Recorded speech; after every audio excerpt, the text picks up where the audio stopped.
Welcome to the Deep Dive, the show that's all about giving you the shortcut to being genuinely well-informed. We dive into the source material, the biographies, the deep musical analyses, the market data, and we pull out the most essential, most fascinating nuggets of knowledge for you. And today we are taking on a truly massive subject. A huge one. We are charting the astonishing decades-long journey of a figure who is, he's more than just a musician. He's a complete force of nature. Sir Elton Hercules John. Indeed. When we talk about Elton John, who was, of course, born Reginald Kenneth Dwight, we are talking about a global phenomenon, a man who has sold over 300 million records worldwide. That number is just staggering. It is. And he's a cultural icon whose impact goes so far beyond the Billboard charts. It reaches deep into advocacy, into philanthropy. And his status was, really cemented just this year, 2024, when he finally completed the EJOT. The big one. Emmy, Grammy, Oscar, and Tony. Exactly. Confirming his total dominance across the entire American entertainment spectrum. And what makes this deep dive so compelling, I think, is that his entire success story is built on one of the most unlikely and, frankly, one of the most long-lasting creative partnerships in all of music history. With Bernie Taupin, his lyricist. Right. It's a partnership that completely redefined how you could even create music. It sustained for over 50 years and resulted in just an industrial-level output of classic songs. So our mission today is really to peel back the spectacle, the feathers, the glasses, and unpack the core of that genius. We're going to trace the steps from a restrictive childhood and a gifted young piano prodigy named Reggie. And analyze how his, unique musical background basically created the sound of the 70s. Exactly. Through the glam rock peaks, the commercial dominance, the personal struggles with addiction, and, crucially, the profound transformative impact of his later work, especially the Elton John AIDS Foundation. Just to give you, the listener, a sense of the scale here, here's the hook. Elton John recently became the first solo artist to get UK top 10 singles in 6 different decades. 6 seconds. A streak that started in the 70s and, thanks to all these modern collaborations, is still going strong today. But the emotional and commercial high point, it has to be singular. Oh, absolutely. Yeah. His tribute to Diana, Princess of Wales, Candle in the Wind, 1997, it is the best-selling chart single of all time. We're talking over 33 million copies sold globally. This isn't just a career, it's a career that defines entire eras. Okay, let's unpack this transition then. How does a quiet boy from Penner, Middlesex become the, flamboyant, diamond-spectacled powerhouse that we all know? Well, it really started with this intense psychological contrast in his childhood. His early life was really dominated by his father, Stanley Dwight. An RAF squadron leader. Right. And Stanley Dwight was he was defined by that classic post-war British reserve. The sources paint him as highly restrictive, totally uninterested in his son's music. He was actively pushing him towards a more normal career, right? Like banking. Exactly, banking. The picture you get is of a childhood that, while not poor, was emotionally very stifling. There was just no artistic encouragement from that primary male figure in his life. But thankfully, Reginald had a counterbalance. A huge one. Yeah. His outgoing mother, Sheila Eileen, and especially his very supportive maternal grandparents. And this created the space, the necessary room for his truly astonishing musical precociousness to actually emerge. So he starts messing around on his grandmother's piano, which is, a fairly common start for a musician. But within a year, his mother hears him do something extraordinary. Yes. At about 4 or 5 years old, she overhears him picking out the very complex triple-time rhythm of Emil Waldteufel's The Skater's Waltz. Entirely by ear. Entirely by ear. Yeah. This is not a simple nursery rhyme. It's a really challenging classical waltz. And that moment for her just solidified his status as this raw, natural talent, a child prodigy whose gifts just had to be nurtured. And those gifts get him into the absolute highest echelon of musical education. At age 11, he wins a junior scholarship to the Royal Academy of Music in London. And he attended Saturday classes there for 5 years. But here's the contradiction, right? This incredibly rigorous classical training, it sets the foundation for his entire sound. Oh, he hated it. He admitted to resenting the routine. And what's fascinating here is this collision of genius and rebellion. His technical skill was just undeniable. There's that great story from one of his instructors. Right. The instructor at the RAM noted that after hearing a 4-page handle piece just one time, young Reg Dwight could play it back instantly. He compared his recall to a gramophone record. That's just pure musical intellect at work. It is. But despite that, he admitted he was the kind of student who was so naturally gifted he could just coast by. He didn't practice. He'd often skip the lessons entirely. And what would he do instead? He'd just ride the London Underground. He just found it more interesting. That is such a revealing detail. I mean, he had the ability to master the structure of classical music, which you can hear later in his complex chord changes, the arpeggios. But he completely rejected the discipline of it. That restlessness, that refusal to be conventional, it's exactly what explodes later as that wild stage persona. The spectacle, the feathers, the giant glasses. It was the eruption of an energy that had been suppressed by a restrictive father and this really rigid music education. But before the spectacle, he had to pay his dues. He had to pay the bills. So by age 15, he's working as Reggie, the resident pianist at the Northwood Hills Hotel Pub. Right, just playing popular standards.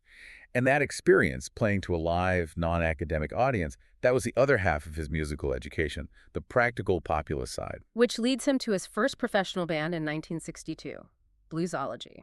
Yes. And they eventually got big enough to back touring American R&B artists, people like Patti LaBelle and the Bluebells.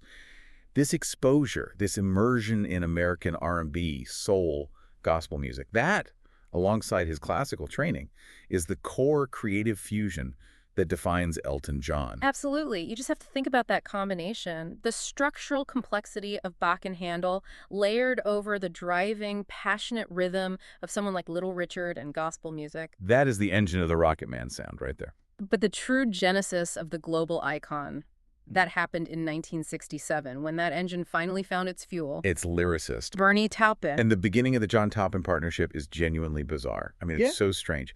John answered an ad in the paper from Liberty Records looking for new musical talent. And completely separately, Bernie Taupin answers the exact same ad, but as a lyricist. So when John arrives at the record company, he's apparently almost mute from nervousness. He can't even articulate what it is he does. So what happens? The A&R manager, a guy named Ray Williams, he simply hands John an unopened envelope full of Taupin's poems and lyrics. They had never met. They hadn't spoken. Not at all.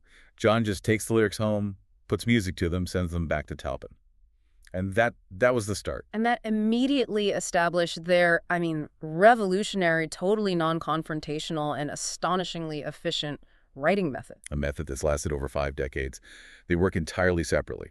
Taupin writes the lyrics, sometimes in less than an hour, focusing on narratives and characters. He gives them to John, who then sets the music. And John often takes less than half an hour to write the entire melody and arrangement. It's incredible. It is. But wait, 50 years and not a single professional argument. That sounds almost too good to be true for a creative relationship. Was there ever a concern that this physical and creative separation meant they missed out on that spark, that competitive collaboration that fueled partnerships like, say, Lennon and McCartney? Yeah, that's a great point. But the separation is precisely why it works so well. They understood their distinct roles perfectly. Taupin provides the emotional core, the story. And John provides the harmonic and melodic complexity. Exactly. They never argue because John receives the lyrics as a finished product. It's a prompt for his musical genius. He's famously said that if he couldn't come up with music for a set of lyrics quickly, he'd just toss them and move on. So the process was rapid, instinctive, not labored over. Right.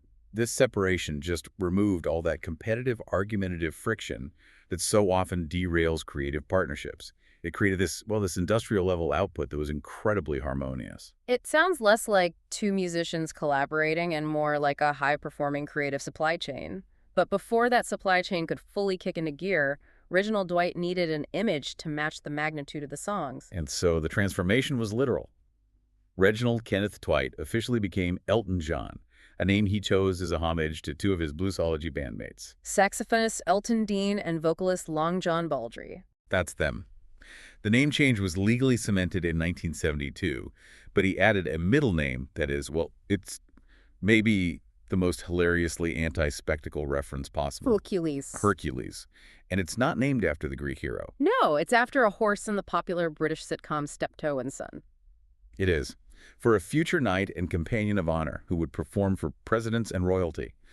That origin story is wonderfully, almost comically mundane. It just anchors the whole superstar persona in this very British working-class sense of humor. The moment that partnership really found its footing, the commercial output just became an avalanche. Their first album, Empty Sky, came out in 1969, but the blueprint for global dominance, That was established with the self-titled album Elton John in 1970. That album is absolutely pivotal. It introduced the enduring formula, blending the power of these gospel-chorded mid-tempo rockers with the poignancy of deeply emotional, piano-driven ballads. And it gave the world his first major hit single, the classic Your Song. Your Song is the perfect illustration of that dual heritage we were just talking about. Taupin's lyrics are so simple, honest, direct. How wonderful life is while you're in the world. But John's musical setting just elevates it far beyond a simple ballad. The sophisticated sweeping chord changes, the elegant piano runs, you can hear his classical training all over it. It transforms a simple love song into something truly transcendent. And the crucial element that launched his career globally was the American debut. In August 1970, he performed a now legendary concert at the Troubadour in Los Angeles. The critical buzz around that show was just immediate and overwhelming. It captivated the U.S. market instantly. And it wasn't just critical praise. The commercial momentum was relentless. When Honky Chateau was released in 1972, featuring classics like Rocket Man and Honky Cat, it became his first U.S. #1 album. And this wasn't a fluke. This was the start of an unprecedented, almost unbelievable statistical streak. Yes, that album began an incredible run of 7 consecutive U.S. #1 albums, a feat that just firmly established him as the commercially dominant force in the 1970s rock landscape. 7 in a row. 7. And to put that in perspective, 6 of the albums he released in that short period were listed on Rolling Stone's 2003 list of the 500 greatest albums of all time. The quality was absolutely matching the quantity. The hits just came so fast, it's almost hard to keep track. Don't shoot me, I'm boy. Only the piano player in 73 gave us Crocodile Rock, his first U.S. Billboard Hot 100 #1. But the album that truly codified his artistry and his whole image was the double album, Goodbye Yellow Brick Road, later that year. Goodbye Yellow Brick Road. That cemented his status as a full-blown glam rock icon. It was a stylistic and thematic triumph, featuring huge singles like Benny and the Jets, and of course the original version of Candle in the Wind. It was the perfect marriage of his musical complexity with the whole theatrical zeitgeist of the early 70s, and the visuals. The visuals were inseparable from the sound. Oh, absolutely. When we talk about glam rock, we're talking about more than just clothing. It was performance art, a statement. And John's stage persona was just elaborate, over-the-top, and constantly evolved. This was the era of the peacock. Exactly. He was so heavily influenced by the genre's focus on costuming and theatricality. We see the famously outrageous spectacles, including that legendary pair that reportedly cost $5,000 and spelled out his name in lights. And the costumes, everything from the Statue of Liberty to the iconic Donald Duck outfit. It was his outlet. It was the complete and total rejection of the restrictive life he'd grown up in. The shy boy from Pinner was now demanding that the world look at him, literally shining a spotlight on his own name. That success, of course, translated into power and money, and John leveraged it brilliantly. In 1974, he formed his own label, the Rocket Record Company, signing acts like Neil Sedaka and Kiki D. But the biggest financial move was his own personal recording contract. A huge deal with MCA Records that year. An astonishing $8 million contract. And to underline just how massive that valuation was for the mid-70s, MCA reportedly took out a staggering $25 million insurance policy on his life. Wow. That kind of action shows you the label viewed him not just as an artist, but as an irreplaceable, highly valued asset. His sudden absence would have been a catastrophic financial loss for them. It fundamentally shifted the power dynamic between a major label and a star artist. That financial and creative stature also opened the door to some, once-in-a-lifetime collaborations. In 1974, he worked with John Lennon, covering Lucy in the Sky with Diamonds. And Lennon made a bet with him. Right. Lennon promised he'd perform live with John's band if their collaboration helped Lennon's own song, Whatever Gets You Through the Night, hit #1. And it did. So Lennon kept his promise. He joined John on stage at Madison Square Garden in November 1974. And this performance is so historically significant because it turned out to be John Lennon's last major live public appearance before he died. Just incredible. And the cinematic spectacle continued with the rock opera Tommy in 1975. Pete Townsend recruited him to play the local lad. And he performed this blistering piano rock version of Pinball Wizard, which became a huge charting success in its own right, especially in the UK. But the capstone of this golden era was probably his most critically revered work, Captain Fantastic, and The Brown Dirt Cowboy in 1975. A deeply autobiographical album. It charts the early days of his struggle and the partnership with Taupin. It contained Someone Saved My Life Tonight, Right. which chronicled a very dark, early personal crisis for him. And crucially, the album made history. It did. It was the first album ever to debut at #1 in the U.S., and it held that position for 7 weeks. That feat alone just demonstrates the unparalleled commercial machine he'd become. But that level of intense, high-octane creative and commercial output is almost impossible to sustain. And as the critics noted, that intensity eventually led to a pretty critical psychological and professional crash. And that crash really manifested in the late 70s. The pressure cooker just led to burnout.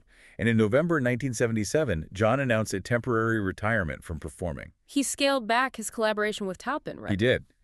He briefly worked with lyricist Gary Osborne on the album A Single Man in '78, which gave him the modest UK hit Song for Guy. But this whole period was a significant deceleration after that 7-year sprint of just total dominance. Even during this professional scaling back, though, he remained a cultural pioneer. In 1979, he became one of the first major Western artists to tour the Soviet Union and Israel. Accompanied by percussionist Ray Cooper. And that wasn't just a concert tour. It was a major cultural and diplomatic moment. It was breaking down borders during the Cold War through the power of rock and roll. The 1980s saw him begin a professional resurgence, though. He went back to his roots, reunited with Bernie Taupin, and the result was the 1983 album Too Low for Zero. And this album was a massive return to form. It delivered these enduring hits like the defiant anthem I'm Still Standing. And I guess that's why they call it the blues, which featured a beautiful contribution from Stevie Wonder on harmonica. And the live shows returned to that colossal, almost overwhelming scale. In 1980, he performed a free concert for an estimated 400,000 fans in Central Park. And yes, the Donald Duck costume made a return appearance. The spectacle was officially back. He also became inextricably linked to the rising awareness of the AIDS crisis. At Live Aid in 1985, he was a central figure, performing a duet with Kiki Dee, introducing George Michael to sing Don't Let the Sun Go Down on Me. But the crucial, tangible contribution came in 1986. Yes, when he co-recorded the highest-charting single of the decade with Dionne Warwick, Gladys Knight, and Stevie Wonder. That's what friends are for. And that track was explicitly dedicated to raising funds for HIV/AIDS research. Okay, here's where it gets really interesting, and where the sources reveal the true depth of the struggle that was paralleling all his public success. Throughout the late 70s and all through the 80s, John was struggling profoundly with severe drug and alcohol addiction, as well as bulimia. It was a period of intense crisis, a spiral, he's described himself. The sources say the turning point came through his exposure to profound human struggle outside of his own famous bubble. Right. He credits his relationship with the family of Ryan White, the teenage AIDS victim who so bravely advocated for greater public awareness.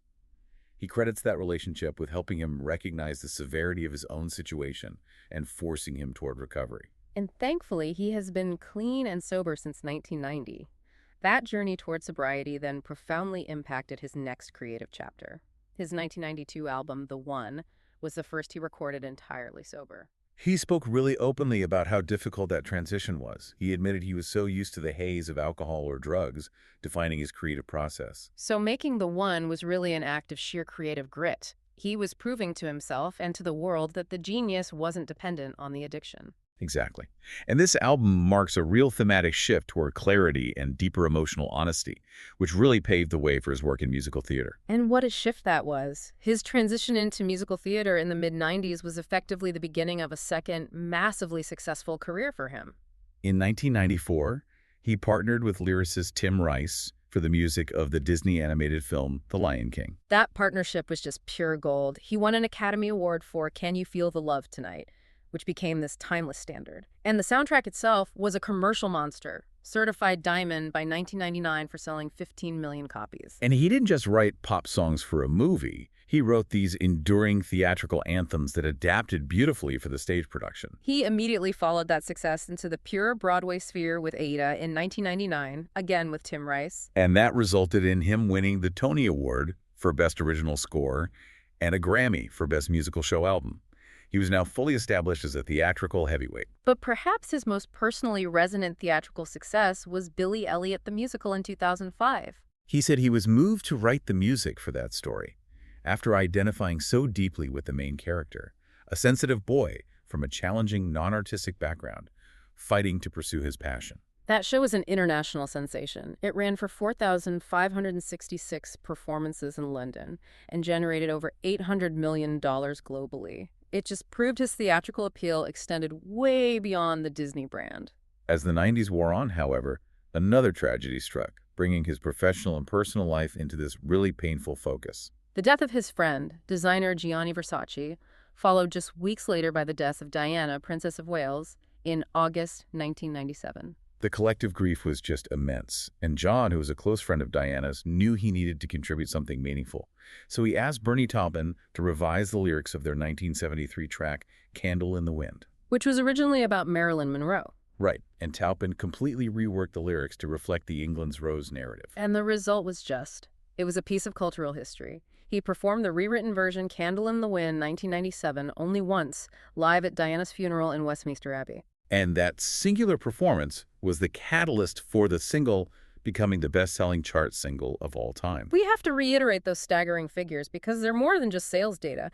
Over 33 million copies sold globally. And every single penny of the proceeds, about £55 million, was donated directly to Diana's various charities. It stands as perhaps the most potent example of an artist leveraging their fame for massive, immediate philanthropic impact. We really haven't seen a single song achieve that kind of cultural weight since. As he moved toward the 2000s, John adopted a new model for live performance. He semi-retired from the punishing global tours and settled into these monumental Las Vegas residencies. He started with the Red Piano from 2004 to 2009, and later the $1 Million Piano from 2011 to 2018 at Caesar's Palace. It was a stage he occasionally shared with Celine Dion. And this period really illustrates his strategic business mind. Absolutely. The residencies are financially rewarding, they're much less punishing on the physical body, and they allow the artist to control the entire environment completely, creating this massive, sustained revenue stream without constant global travel. The narrative of the global superstar began to shift back to global touring in 2018, though, when Elton John launched the enormous Farewell Yellow Brick Road tour. And this wasn't just a final tour. It was a monumental global epic, initially planned for over 300 concerts worldwide. And the reason for the retirement was very clear and very family-focused. Yes, he wanted to prioritize spending time with his children and his husband. He made it very clear he was retiring from the touring lifestyle, not from music. He emphasized he would still do the odd show and possibly record another album. It signals this remarkable, humanizing shift, choosing domestic life over the endless road, especially after decades of intense travel that was, for a time, fueled by addiction. The tour, which was delayed by the COVID pandemic and some of his own health issues, finally concluded in Stockholm in July 2023. At the time it ended, it had shattered records. It became the highest-grossing tour ever, solidifying his commercial legacy one last time, though that record was pretty swiftly surpassed by Taylor Swift's Eras tour. The timing of the tour also allowed for some major retrospective moments. The 2019 biopic Rocketman, starring Taron Egerton, was released to huge critical acclaim. And John and Taupin proved they still had the fire. They won their second Academy Award, this time for the new song written for the film, I'm Gonna Love Me Again. And that was followed by the release of his brutally honest autobiography, Me, later that same year. Now, if we connect this to the bigger picture, one of the most remarkable creative pivots of his entire career happened during the pandemic lockdown. Instead of just retreating, he released the 2021 album, The Lockdown Sessions. This was such a deliberate, strategic, and profoundly insightful move. He basically embraced his earliest roots as a session musician, a skill set he'd honed long before he was a star, and he worked remotely with this breathtaking array of modern artists. And in doing so, he proved his relevance by submitting his foundational style to contemporary production methods. The list of collaborators is just proof of his creative agility. Dua Lipa, Lil Nas X, Miley Cyrus, Gorillaz, Nicki Minaj, and even a return collaboration with Stevie Wonder. He said about the process, I realized there was something weirdly familiar about working like this. I'd come full circle. I was a session musician again. And it was still a blast. And that pivot immediately created history. The collaboration with Dua Lipa, Cold Heart, the Now remix, hit #1 in the UK. And that single officially made him the first solo artist to land UK top 10 singles in 6 different decades. It directly connected his 70s hits to the modern era of electronic pop. He also became the oldest artist at 74 to top the charts in Australia. He didn't just maintain relevance, he became a chart-topping kingmaker for others. He had two #1 Christmas hits with Ed Sheeran. Merry Christmas, and the comedy version, Sausage Rolls for Everyone. And critically, in 2022, he helped launch Britney Spears' return to music with Hold Me Closer, which was her triumphant first release after the termination of her conservatorship. His enduring appeal culminated in his headline performance at the Glastonbury Festival in June 2023. And that performance drew the festival's largest ever TV audience in the UK. Just monumental. And in a great nod to his career, he performed Pinball Wizard live for the first time in over 10 years during that set. Now, before we move on to the man behind this spectacle, we have to mention the recent very somber news regarding his health. Health has been a factor for him in recent years. Yeah, he required hip surgery in 2021. He battled walking pneumonia in 2020. But in September 2024, he revealed that a severe eye infection he contracted in July tragically resulted in him being left blind in his right eye and with only limited vision in his left. This is a severe health setback for an artist whose entire life revolves around reading music and engaging visually with his audience. Moving beyond the music, John's biography is just characterized by these deeply public moments of vulnerability and advocacy, especially around his identity and his relationships. His personal life saw several key and sometimes contradictory relationships in his early career. He was briefly engaged to his first lover, a secretary named Linda Woodrow. She's the one immortalized in the song Someone Saved My Life Tonight. Exactly. The song recounts that painful realization that he needed to end the relationship just 2 weeks before the wedding. 50 years later, he quietly provided her with financial assistance for medical fees, showing that complicated history still mattered to him. His first significant gay relationship began after his American debut in 1970 with his manager, John Reed. Reed managed his career until 1998, but the personal relationship ended after 5 years. Then, in a moment he later described as living a lie, he had a brief marriage to a German recording engineer, Renate Blau, from 1984 to 1988. That marriage ended in divorce, and the details surrounding their relationship later led to Blau suing him over passages in his autobiography, Me, though that case was settled in 2020. John came out as bisexual in 1976, but later publicly identified as gay in 1992. And his defining relationship began in 1993 with the Canadian filmmaker David Furnish. And they were groundbreaking advocates for marriage equality in the UK. They were among the very first couples to form a civil partnership on the day the act came into force in 2005. And they subsequently married in 2014 when same-sex marriage was legalized in England and Wales. They now have 2 sons born via surrogacy, Zachary born in 2010 and Elijah in 2013. And John has been a very vocal supporter of full same-sex marriage rights. He often emphasizes that he prefers the term husband over the more ambiguous partner. Right, he famously said partner is a word best preserved for someone you play tennis with. His experience has profoundly influenced his often controversial views on religion. He has characterized the Roman Catholic Church's views on homosexuality as just ignorance. He once stated that religion has always tried to turn hatred toward gay people, and even declared he would ban religion completely because of its capacity to turn people into hateful lemmings. It's a fierce advocacy driven by his personal journey toward acceptance.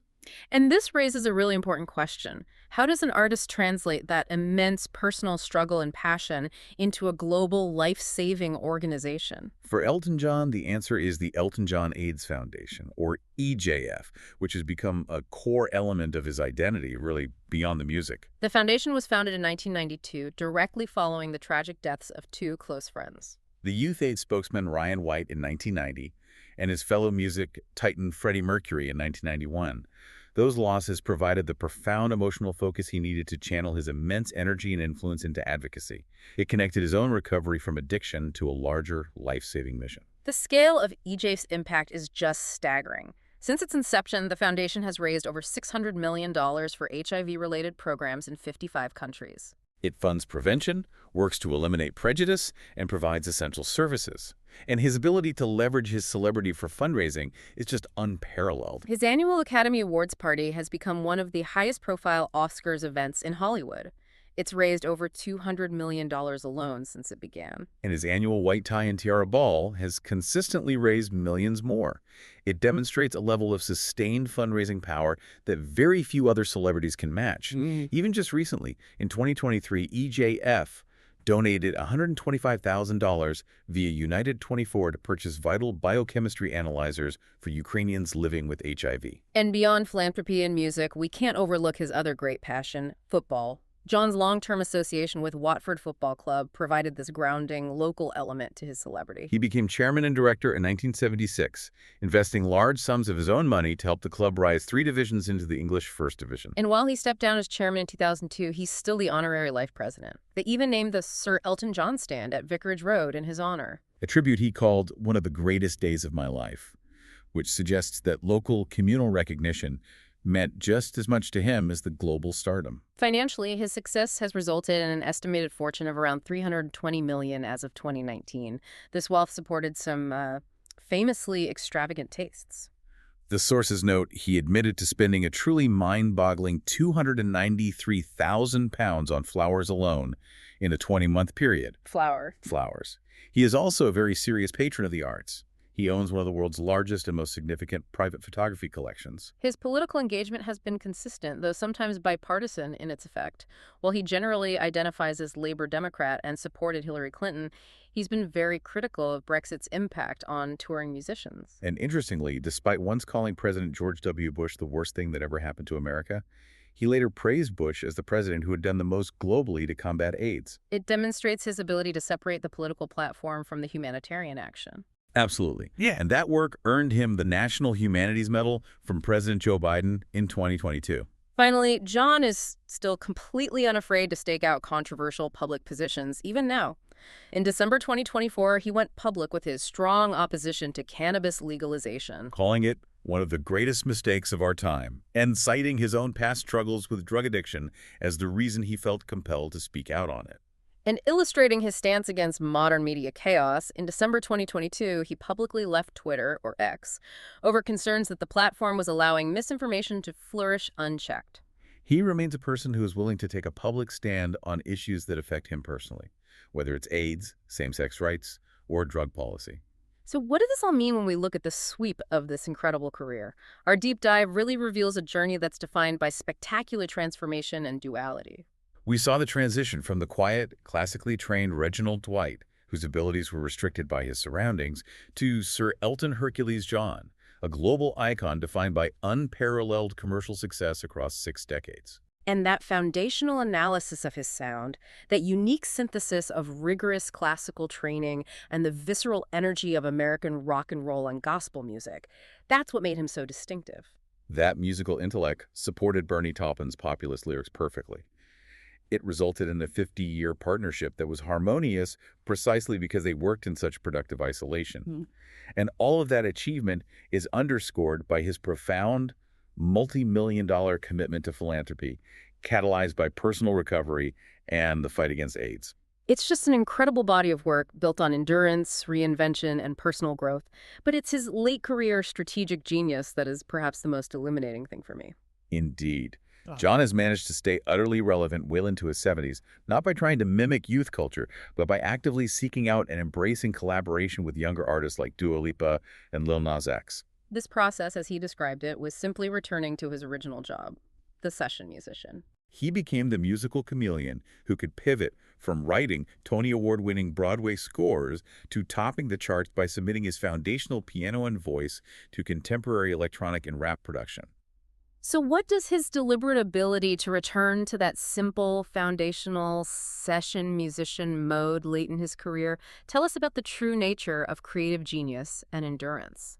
Well, it tells us that true creative genius isn't about being irreplaceable, but about being utterly adaptable. He proved that sometimes the greatest act of power is the humility of going back to the beginning, back to the bench, where that spark of creation first ignited in order to conquer the future. It's just a remarkable model for sustained artistic relevance.